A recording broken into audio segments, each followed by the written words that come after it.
خلال إحدى جلسات المحاكمة في قضية أحداث مجلس الوزراء وقع سجال بين إحدى المتهمات وهي فتاة قاصر ورئيس المحكمة المستشار محمد ناجي شحاتة. فأكدت الفتاة أنها لم تشارك في الاعتداء على مجلس الوزراء، وقالت إنه إذا كان من الضروري أن يصدر بحقها حكم فليكن بالإعدام وليس الحبس لشدة معاناتها داخل السجن.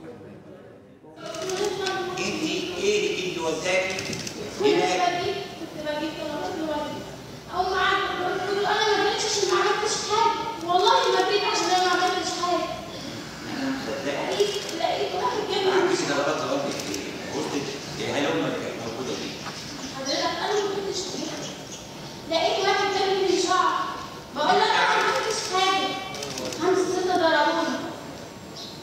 ليه انا عملت ايه عشان اتعامل معاهم؟ ايه؟ عملت ايه عشان اتعامل معاهم؟ لا كانوا عملت لا انا ما عملتش حضرتك. خلاص انا مصدقك مصدق الدفاع بتاعك، انا ما قلتش حاجه، بس انا عاوز اعلمك حاجه. وانا عايزه من الطلب حضرتك. اموري لو ناوي تحكم عليا يا ريت تحكم عليا